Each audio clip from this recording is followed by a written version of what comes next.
Hey guys, welcome back to my YouTube channel.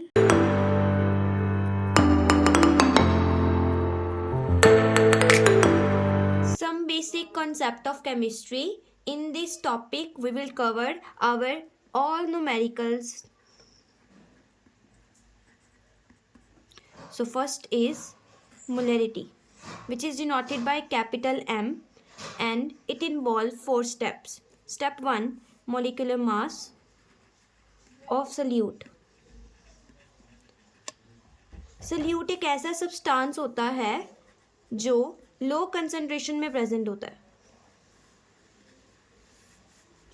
Step 2 is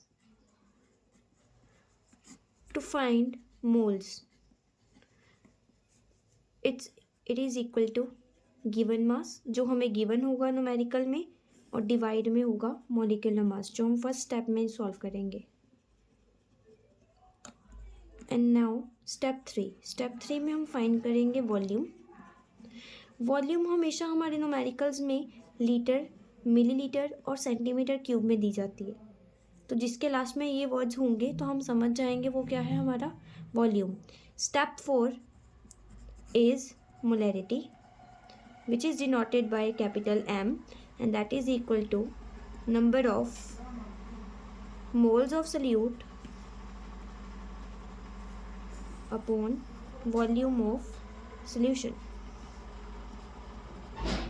and that is equal to that is multiply of 1000 से हम तभी multiply करेंगे अगर हमारा volume millilitre में है या सेंटीमीटर क्यूब में, और अगर ये लीटर्स में होगा तो हम 1000 से मल्टीप्लाई नहीं करेंगे. तो 4 स्टेप्स थे हमारे मोलैरिटी फाइंड करने के. तो हम अपना न्यूमेरिकल देख. 2.46 gram of sodium hydroxide are dissolved in water and the solution is made of 100 centimetre cube. कहते हैं हमें क्या, ये हो गया हमारा गिवन मास. तो पहले हम अपने क्वेश्चन में लिख लेंगे गिवन क्या है. गिवन मास ऑफ सॉल्वेंट और mass of solute, that is 2.46 gram. Mass हमेशा ग्राम में होता है. Then second step, now write our first step. You will write here step 1 and molecular mass of solute, that is sodium hydroxide NaOH. तो Na का atomic mass होता है 23, oxygen का होता है 16 एंड हाइड्रोजन का होता है 1. तो एड अप 40 ग्राम.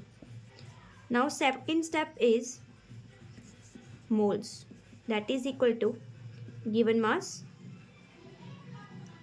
Upon molecular mass. हमारे क्वेश्चन में गिवन मास कितना दिया हुआ है 2.46 एंड मॉलिक्यूलर मास आया हमारा 80. जब हम इसको डिवाइड करेंगे तो हमारा आंसर आएगा 0.0615. नाउ स्टेप 3 में हम लिखते हैं वॉल्यूम, और वॉल्यूम हमेशा हमें लीटर, मिलीलीटर और सेंटीमीटर क्यूब में दिया जाता है. तो इसमें हमें क्या दिया हुआ है 100 सेंटीमीटर क्यूब. तो स्टेप 4 हमारा लास्ट स्टेप, जिसमें हम फॉर्मूला लगाएंगे अपना मोलैरिटी का, that is equal to number of moles of solute. Moles of solute में क्या आएगा, जो हमारा सेकंड स्टेप का आंसर था वो ऊपर लिखेंगे, नीचे लिखेंगे वॉल्यूम एंड मल्टीप्लाई 1000 से मल्टीप्लाई तभी करेंगे अगर ये सेंटीमीटर क्यूब या मिलीलीटर में होता है. तो नंबर ऑफ मोल्स का आंसर हमारा कितना आया है 0.0615. देन वॉल्यूम हमारा 100 है और ये 1000. तो 2 0 से 2 0 कट हो जाएंगी और we will get the answer 0.615. और लास्ट में हम लिखेंगे कैपिटल M, क्योंकि मोलैरिटी को हम कैपिटल M से डिनोट करते हैं. तो these are our 4 step numerical.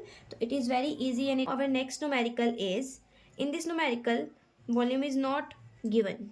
पहले हमें दिया हुआ एक सोल्यूशन ग्लूकोज का. ग्लूकोज को हम पानी में डिजॉल्व कर रहे हैं और 10% ग्लूकोज है. 10% का मतलब है 10 ग्राम. तो you will right first step, that is molecular mass of solute. इसमें सल्यूट कौन है, ग्लूकोज. उसका फार्मूला होता है C6H12O6. जब आप इसका निकालोगे C आता है, इसका एटॉमिक मास होता है 12, देन मल्टीप्लाई 6 प्लस जो पैरों में होता है वो मल्टीप्लाई होता है. नाउ हाइड्रोजन 1, इसका एटॉमिक मास होता है 1, इसके पैरों में 12, then plus oxygen 6 16 into 6, and by solving this equation you will get 180 gram. Okay, now our second step is moles, that is equal to given mass upon में molecular मास. इस numerical में हमें given mass 10 दिया है और molecular mass 180 है, तो by divide you will get 0.0556. In this numerical, density is given, that is equal to 1.20. तो हमें वॉल्यूम नहीं दिया, तो हम वॉल्यूम इसमें फाइंड आउट करेंगे, क्योंकि वॉल्यूम का फॉर्मूला होता है मास ओवर डेंसिटी, और मास फिक्स्ड होता है. जब भी हम परसेंटेज में बात कर रहे होते हैं स्पेशली, और हम अपना मास कितना लेते हैं टोटल 100, तो यू विल राइट 100 अपॉन में 1.20, that is equal to you will get 83.3 ml. Now step 4, that is molarity. तो ऊपर लिखेंगे number of moles of solute, और हमारे सल्यूट की वैल्यू आई थी 0.0556, एंड देन हमारा volume, then multiply 1000, and by solving this equation you will get 0.667 capital M. Capital M is denoted by molarity. Now we will solve molality. It is denoted by small m, and also here is also 4 steps. Step 1 is same like molarity, so molecular mass of solute. Now our second step is moles, that is equal to given mass. हमें given mass हमेशा given होता है, mostly first line में हमें दे दिया जाता है ये, और नीचे हम लिखेंगे molecular mass. Step 3 is, here step 3 is different. So here in this step we will find out mass of solvent. Okay, तो हमारा हम बना क्या रहे हैं, हम सोल्यूशन बना रहे हैं बेसिकली. तो ये 2 पार्ट से बनता है, एक बनता है सल्यूट और एक बनता है solvent. And here is what is solute and what is solvent. Here solute is always present in low concentration, and solvent is always present in higher concentration, and by adding both we will make solution. तो यहाँ पे हमें salute की मात्रा लेनी होती है, और जब हम थर्ड स्टेप करेंगे इसका, हमें यहाँ पे सॉल्वेंट चाहिए. और सॉल्वेंट हम अगर तो हमें मास में दी, दोनों चीज़ें ग्राम में दी हों, तो हम समझ जाएंगे कि जो कम वाला है वो सल्यूट है, और जो कैपिटल वाला है, ज़्यादा वाला है, वो क्या है, सॉल्वेंट है. बट अगर हमें एक मास में दिया और हमें वॉल्यूम गिवन हो, जैसे मोलैरिटी में वॉल्यूम गिवन था, तो उस टाइम पे हम क्या करते हैं, वॉल्यूम में से गिवन मास को माइनस कर देते हैं इस स्टेप फाइंड आउट करने के लिए. Now step 4 is molality, number of moles of solute, divide में mass of solvent in grams and multiply 1000, and you will get your answer by solving these 4 steps. Now we will solve a numerical of molality. Calculate the molality of the solution containing 20.7 gram of potassium carbonate. Potassium carbonate हमें दिया है और ये dissolve हो रहा है 500 ml of solution में. तो सबसे पहला स्टेप है हमारा, स्टेप हम फॉलो करेंगे, molecular mass of potassium carbonate that is K2CO3, और आपको पता है इसको सॉल्व करके आपका आएगा 20.7 ग्राम. मैं एक एक्स्ट्रा वीडियो भी डाल दूंगी जिसमें हम मोलिकुलर मास निकालना सीखेंगे. Now our second step is moles of solute. Given mass, इसका फॉर्मूला सेम होता है, given mass upon molecular mass. Given mass क्या है हमारा 20.7, एंड मोलिकुलर मास भी हमारा क्या आया है, मोलिकुलर मास हमने यहाँ पे आना था मोलिकुलर मास सॉल्व करके इसका 138. तो 138 डिवाइड अप करेंगे तो हमारा आएगा 0.15. Now our third step is mass of solution.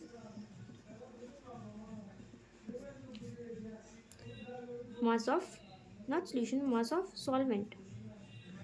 तो हमारा वॉल्यूम क्या दिया हुआ इसमें हमें ml में 500 ml. तो 500 में से हम क्या करेंगे, गिवन मास को माइनस कर देंगे and now we will get our answer. Now last step is molality. तो formula number of moles of solute divide में हमारा mass of solvent in grams and multiply 1000. तो हमारे मोल्स का आंसर आया हमारे पास 0.15 और हमारे मास ऑफ सॉल्वेंट का आंसर है 479.3 into 1000. And by solving this equation you will get your answer. एंड लास्ट में हम क्या लिखेंगे? Small m, because small m is a symbol of molality. Now we will learn about mole fraction. So mole fraction basically हमारे solution, हमारे numericals में हमें दो चीज़ें दी होती हैं, क्योंकि हमें पता है हमारा सोल्यूशन दो चीज़ों से मिलकर बना है, सोल्यूट एंड सॉल्वेंट. तो सोल्यूट और सॉल्वेंट हम दोनों की बात करते हैं मोल फ्रैक्शन फाइंड आउट करने के लिए. तो इसके स्टेप्स होते हैं, लाइक स्टेप 1 होता है इसका कि हम मॉलिक्यूलर मास निकालते हैं. जैसे हमने पीछे मोलैलिटी का निकाला है, मोलैलिटी का निकाला है, वैसे ही हम मॉलिक्यूलर मास निकालेंगे सोल्यूट का. देन हम मॉलिक्यूलर मास निकालेंगे सॉल्वेंट का. नाउ सेकेंड स्टेप में हम क्या करेंगे? हम निकालेंगे मोल्स ऑफ सोल्यूट और मोल्स ऑफ सॉल्वेंट. इसका फॉर्मूला होता है हमारे पास गिवन मास अपॉन में molecular mass, same as it is. And now step third में हम क्या करेंगे? हम स्टेप थर्ड में मोल फ्रैक्शन निकालेंगे. मोल फ्रैक्शन हम अगर किसका निकाल रहे हैं, सपोज कर लो आप ये सोल्यूट है XA और ये क्या है हमारा सॉल्वेंट XB. तो यू विल से कि हम मोल फ्रैक्शन निकाल रहे हैं सोल्यूट का XA का. तो इसमें हम क्या करेंगे? हम इसके मोल्स, सोल्यूट के मोल्स ऊपर रखेंगे और दोनों के moles of solute plus moles of solvent को हम नीचे रखेंगे. सेम एज इट इज हम मोल फ्रैक्शन निकाल रहे हैं अगर सॉल्वेंट का, that is XB solute and then solvent. तो हम मोल्स ऑफ सॉल्वेंट ऊपर रखेंगे और sum of solute and moles of solute and solvent को नीचे रखेंगे. Moles of solute plus moles of solvent को हम नीचे रखेंगे. तो ऐसे हम स्टेप बाय स्टेप इस न्यूमेरिकल को सॉल्व करेंगे. अगर आप स्टेप बाय स्टेप करोगे तो आपके कभी भी न्यूमेरिकल गलत नहीं होंगे. Now, in this question, we will solve mole fraction of both terms.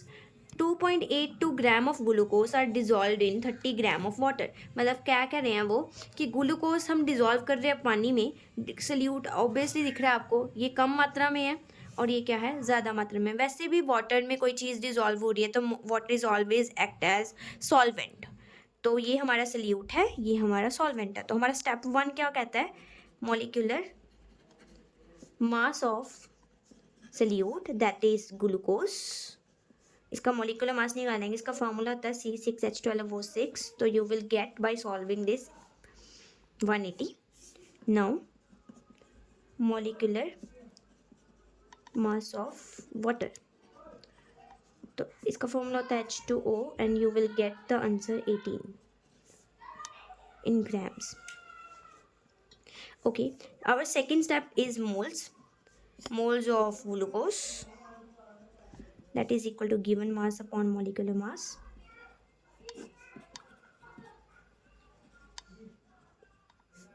Given mass इसमें क्या दिया हुआ है ग्लूकोज का? 2.82 एंड मोलिकुलर मास दिया हमने निकाला है तो that is equal to 180.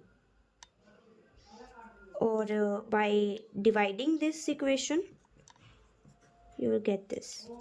Now moles of water, same formula, given mass divide में molecular mass. तो given mass हमें कितना दिया हुआ है वाटर का? 30 ग्राम और इसका molecular mass होता है 18. तो by solving you will get 0.16. अब हम निकालेंगे मोल फ्रैक्शन. पहले हम मोल फ्रैक्शन निकालते हैं ग्लूकोज का, देन हम मोल फ्रैक्शन निकालेंगे वाटर का. तो मोल फ्रैक्शन में हमने आपको बोला था कि जिसका भी मोल फ्रैक्शन निकाल रहे हो उसके मोल्स का आंसर ऊपर और इन दोनों का सम नीचे. And you will solve this by this calculation. Mole fraction of water now, तो हम वाटर के मोल्स ऊपर रखेंगे और इन दोनों के मोल्स का सम नीचे रखेंगे.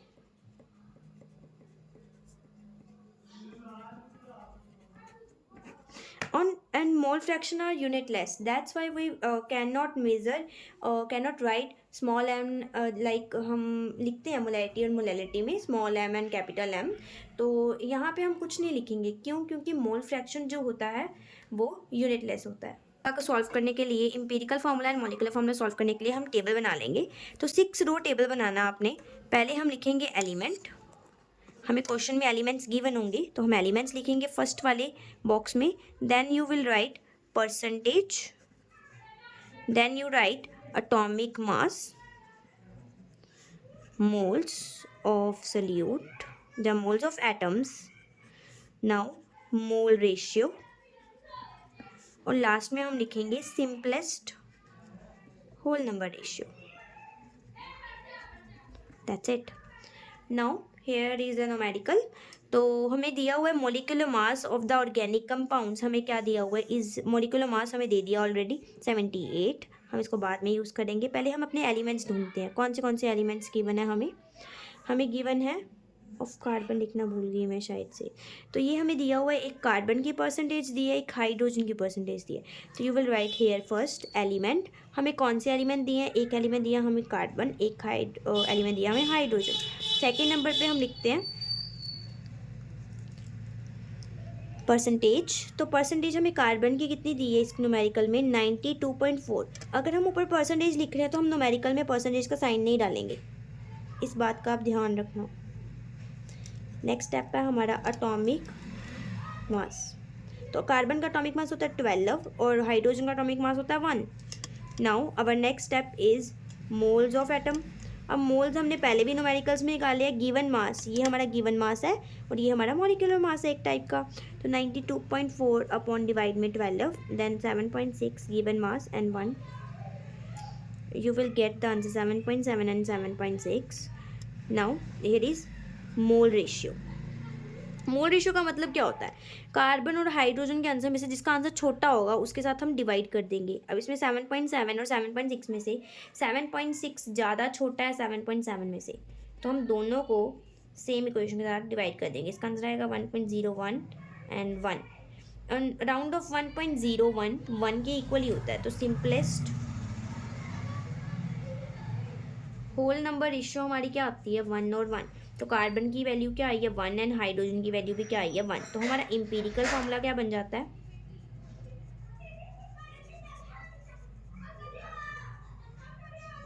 C/H क्या बन जाता है? इज 1/1. तो C1H1. तो इसको सॉल्व करेंगे. हम इंपीरिकल फॉर्मूला तो निकल गया. अब हम निकालेंगे इंपीरिकल फॉर्मूला मास. इंपीरिकल फॉर्मूला मास. तो 1 × 12 + 1 × 1, 12 + 1 = 13. इंपीरिकल फॉर्मूला मास मॉलिक्यूलर मास के जैसे ही होता है, तो इसको निकाल लेना. नेक्स्ट हमें दिया हुआ था मॉलिक्यूलर फॉर्मूला भी फाइंड करें न्यूमेरिकल में. यहाँ तक निकालने के बाद आप लिखोगे गिवन क्या है आपको इस क्वेश्चन में? मॉलिक्यूलर मास कितना गिवन है? 78 दिया हमें. 78 की गिवन है.